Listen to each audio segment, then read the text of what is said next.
Sir Delhi high court की तरफ से सरकारी डॉक्टर जंतर मंतर पर भेजे गए और वहां उनकी जांच की गई।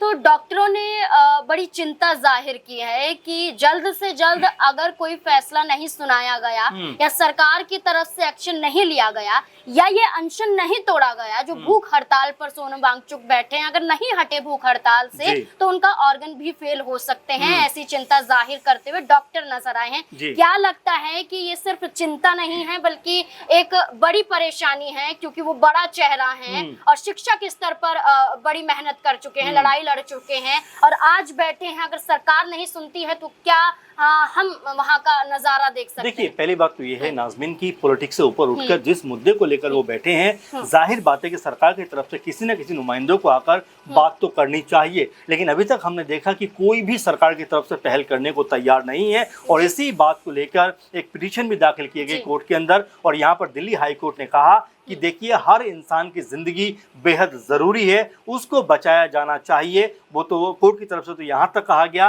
कि जो भी सोनम वांगचुक के इलाज में खर्चा आ रहा है उसका खर्चा सरकार को देना होगा। इस तरह का आदेश सरकार जो कोर्ट की तरफ से आता है। लेकिन बड़ी और महत्वपूर्ण बात क्या है कि देखिए, इस पूरे मसले के ऊपर जिस तरह से 20 दिनों से लगातार सोनम वांगचुक जो हड़ताल पर बैठे हुए हैं, भूख हड़ताल पर बैठे हुए हैं, लगातार इस कोशिश में, इस उम्मीद में कि सरकार उनकी आवाज़ को सुनेगी और इसी उम्मीद के साथ में कि जो बच्चों का भविष्य है, जो हर साल हम सुनते हैं कि पेपर लीक होते हुए दिखाई पड़ते हैं, इस पे पूरी तरीके से अंकुश दिखाई पड़ेगा। और यहाँ तक कि जो शिक्षा मंत्री हैं धर्मेंद्र प्रधान, उनको अपने पद से इस्तीफा देना चाहिए। और इन तमाम सवालों के साथ में वो बैठे हुए हैं, लेकिन अभी तक सरकार की तरफ से ना तो कोई जवाब है और ना ही कोई जवाबदेही तय करने को तैयार है। अब ऐसे में ये जो आंदोलन है वो लगातार बड़ा बनता हुआ दिखाई पड़ रहा है, क्योंकि 20 जुलाई से संसद का सत्र भी शुरू हो रहा है और 20 जुलाई को ही ये जो आंदोलन है, इसका जो मार्च है वो संसद तक जाने वाला है। तो यानी कि अब